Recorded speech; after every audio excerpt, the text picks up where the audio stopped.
of Realty Talk. I am the main host today, Suzanne. Paul Fix-It-All Hansen, he is out. He is cruising around Europe, so we wanted to jump in. I have my guest co-host today, Cierra Deville. So Cierra has been on the podcast before, but we thought it would be really great just to talk through some changes that are happening in the market and some things that she's been experiencing, and specifically the luxury market. I think, all agents want to be doing luxury real estate. So we talk a lot about, what's happening in the market on a, weekly basis. We're talking about interest rates and all the things.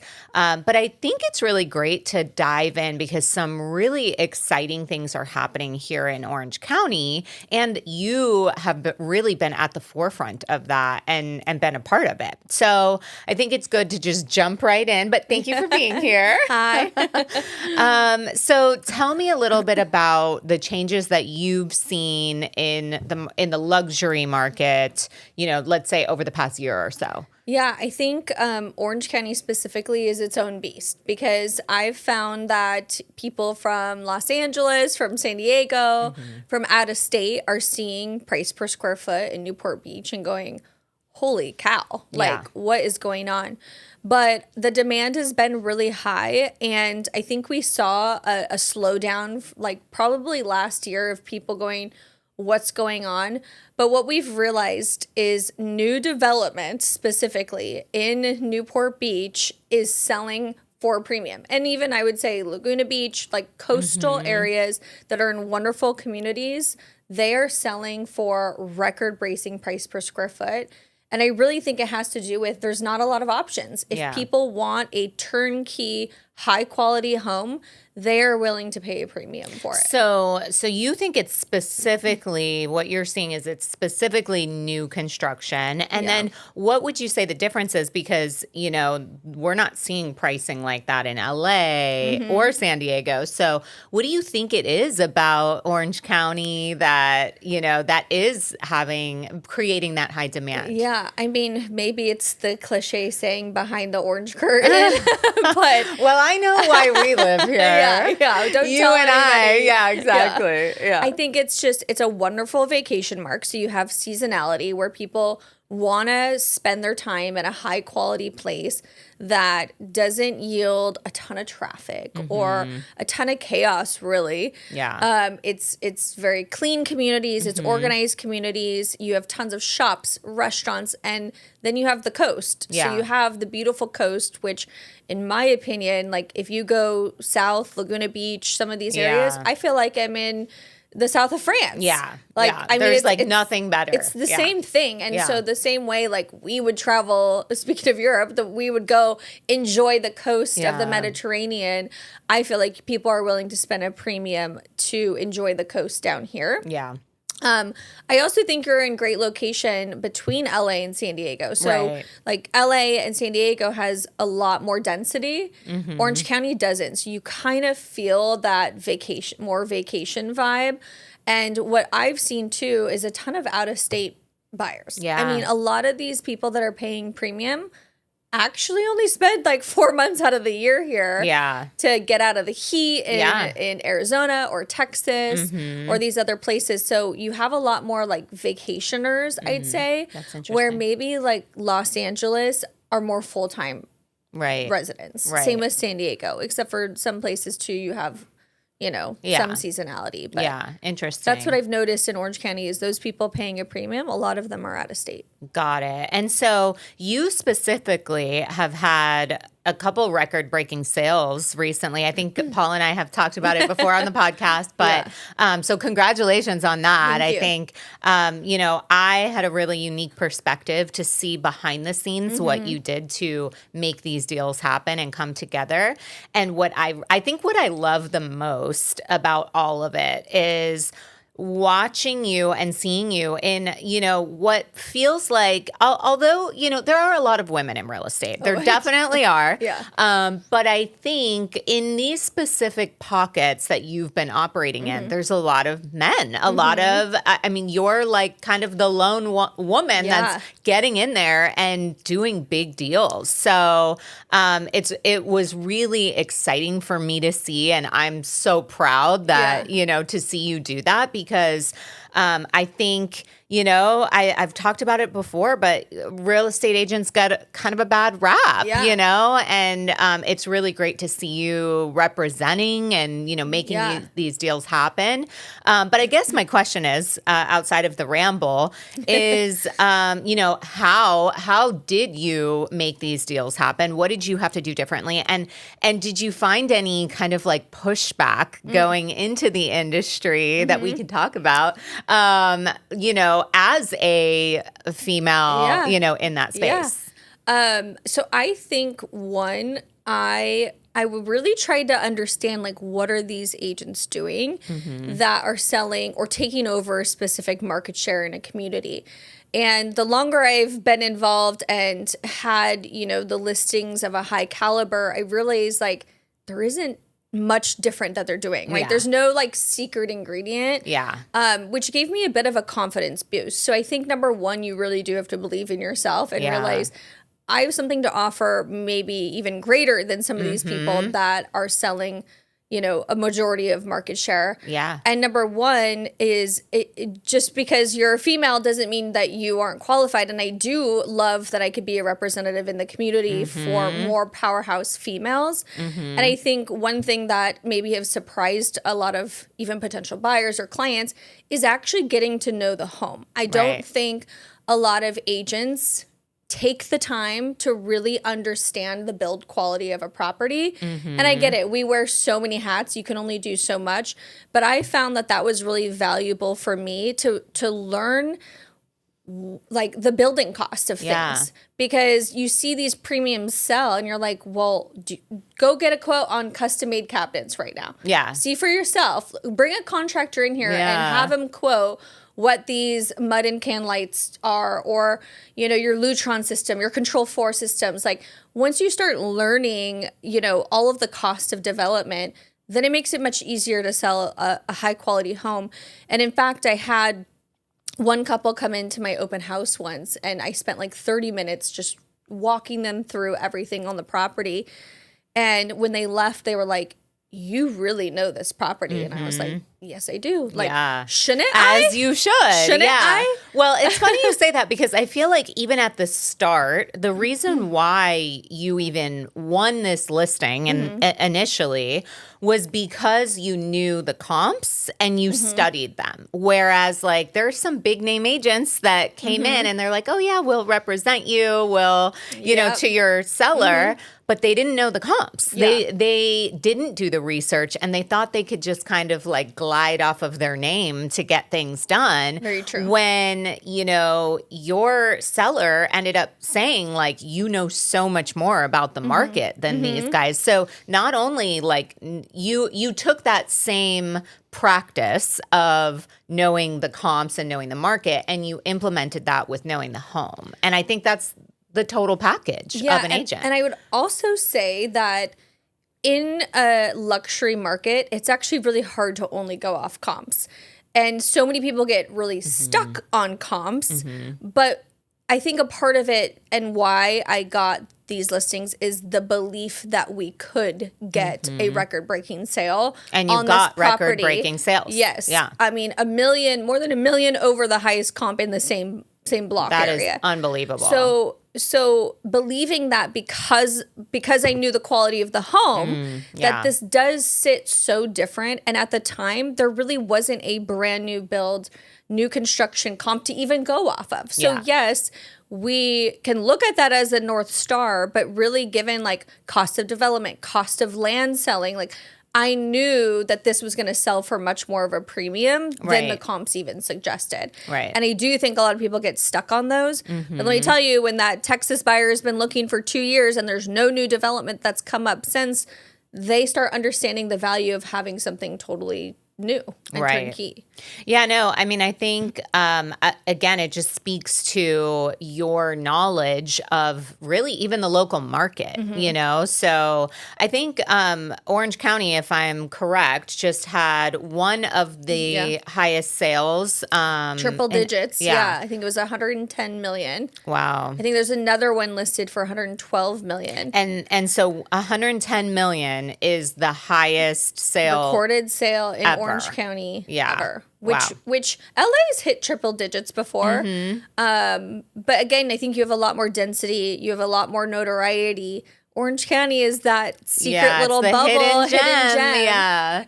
But we've seen some people move down. Like some of the record-breaking sales have been people from the LA market, Right. or East Coast, or things like that. So you see some people wanting to move money in this community, and that's keeping pricing high. Yeah. You know, I get asked all the time. I was just showing on Sunday. They're like, you know, I'm like, okay, we're in August. We have September, and then, you know, October, November, December, you're going to see probably less inventory. That's just historically not as many people are selling. And they're like, well, do you think pricing is going to drop? And I'm like, no, I don't. If you're looking in Newport Beach, Costa Mesa, anything coastal, like the demand is still there. Right. So unless the demand changes drastically, I don't think pricing is going to cool off. And I mean, I think that brings us, you touched on, money and financing. And so what is something that you've kind of seen that is different in the luxury market than, I mean, what I love about you is, and this is, again, how all agents should be, is it doesn't matter if you are selling a home for $800,000, $300,000, or $10 million. Like, you are going to work the same and put that same effort. So you've kind of seen it all around the spectrum. And so what is a difference maybe between those two markets? I mean, I've sold mobile homes. I've sold luxury homes.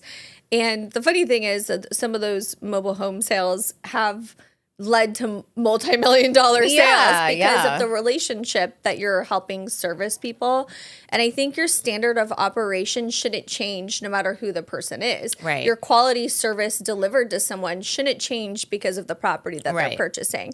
But what I will say is that at a higher caliber, you can be way more creative with the deal. There's a lot more money to shift around that you can get creative versus someone that is buying their first time home. They only have a lump sum down payment for the sale, and you kind of have to go this traditional route that we've always seen. And I know that you guys have talked on the podcast about the whole NAR settlement and everything and how that was changing conversations. But I found even in the luxury market, agents are still wanting to just continue standard operations. Yes, yeah. And I don't see why. Like, and it should never be like that, because at that caliber, you can get really creative on how you structure deals, on how people get paid out. I mean, at that caliber, it almost makes sense for the buyer to pay buyer's agent commission. Right. Like, if you're talking multi-million-dollar deals, they have the extra $200,000 to just pay their agent directly and not have it go into purchase price. Right. So I've seen that a lot more, and there's just so many different ways that you could get creative on that caliber versus a maybe more traditional sale at a lower end sale price. Yeah, that makes sense. So it's almost like, that's probably one of the reasons that the luxury market is kind of, maintaining what it is, because the money is there. It's just a matter of creativity, structuring your entities and all the things to make it make sense. Whereas like a first-time home buyer, while yes, there are some creative products, like they're mostly limited to the standard, Fannie, Freddie, all the things. So. Well, and often, I mean, you're talking cash. So it's like the world is your oyster because you don't have the regulations of a loan or certain conditions that you have to meet for a loan. But I would also say, like, when I was listing in the 9 million range, I was even surprised. I thought, for sure it'll be a cash deal, which it ended up being cash. Yeah. But there were so many people interested with a loan. Yeah. And they were going to do, 50% down and finance the rest. So not everyone at that price point is just all cash. Like Right. they, some people don't want to tie up their money. Some people want to utilize their money. I mean, cash is king right now with interest rates. So some people would prefer to have that. Yeah, but sometimes, money's tied up. Like we had a client in the past that did a $5 million loan to get a $9 million property, and at the time we were like, "Whew, that's crazy," but it made sense for him at the time due to his current circumstances. So and often they have to it's a temporary yes, loan. Exactly. So they're like, just get a loan. I gotta liquidate this, liquidate that, and then I'll pay it off in a year or two. So it's kind of a temporary solve. Yeah, I've seen that a bit too on our recent closings. Where you're like, oh, really? You're doing a loan at this price? Yeah. But it's really just temporary situation. Whereas a standard buyer that decision means a lot more to them because they're planning on paying that interest for however long. So 30 years at least changes the conversation. With maybe a refi. Yeah. It's just different conversations. But I will find even dealing with a first time home buyer, that is actually more exciting. I feel like often they are really seeking guidance from you because they don't really know what to do. Right. And not that a higher price point, clientele isn't seeking guidance either, but most of them have already been through before. Right. I mean, I'm in escrow right now with a buyer that's bought and sold over 33 homes. Right. Okay. They know a thing or two about the process. Right. So there's only, they're like, yeah. We already got our people. We got our movers. We got my designer. We've got, all of these things that are already lined up. So they're a little bit more familiar with the process and are just kind of more straightforward at times, where as an agent, it sometimes gets more exciting because that a first-time home buyer is really this is a pivotal moment in their life and you get to be a part of it. Yeah. And you get to share your knowledge with them and help guide them in a way. So sometimes those could be equally as rewarding. Yeah. And then you can build obviously relationships with other clientele, but it's just a different relationship, I'd say. Yeah. Than, Right. Great. Well, I think you have provided some really unique insight into, all agents are capable of a good agent is capable of being in any market, and I think what's really great is you've always kind of dabbled. This isn't your first, record breaking sale, to be honest, so you've always presented yourself in a way that has led you to these types of, opportunities in general. But I think it's really great to be able to share that with other agents who might not actually believe that they can. It can be intimidating. You're just like, wait, what is going on? But a lot of it is just relationships. Yeah. It's really just building relationships and then obviously proving yourself. Yeah. You have to have enough knowledge and capability. I think I really pride myself on holding myself very professional. Right. And, this industry, anyone can enter. Yeah. A lot of agents don't have much, polished corporate experience. Yeah. So you're going up against people that do anything and everything they want. Yeah. And I've always prided myself on being very professional no matter what. Right. And even if that means that that's not a client for me either. Yeah. Because I don't want to work with someone that I don't feel like is a good fit for who I am or what I represent. Yeah. Or even clients that ask you to do shady stuff. Yeah. You're like, no, this is how it is. My license is on the line. We're not going to do that. But, I think that anyone can do it if you do the work. Right. And you have to do the work and you have to educate yourself. I think it's really difficult to really build lifelong clientele by just getting by. I agree. You really have to do the work and the hustle and then come with value. Right. Knowledge, value, something to bring to the client that's different than anyone else. Exactly. Yeah, I couldn't agree more. And like I said, I'm really, really proud of you because it was, it was great to see it behind the scenes, the way everything went down. It wasn't easy, by the way. Wasn't easy. Setting records is not easy. It's not. It was a lot of hard work. time. And I think a lot of agents would have given up. Yes. Or, maybe would not have gotten that number. Yeah. So congrats to you. Kudos to you because you earned that and you earned your place in that pocket as well. So, again, just hats off to you. And we appreciate you kind of sharing your insight because I think that's what it's all about. I know that you operate in a place of like, I am willing to help anyone and a state of abundance at all times. And I think that is also what makes you very different from a lot of agents out there. I think that lacks almost in every industry, though, that I've found, and I was talking to someone about this, I work for free all the time. Yeah. Like, I do free work for people every day. Yeah. Every day.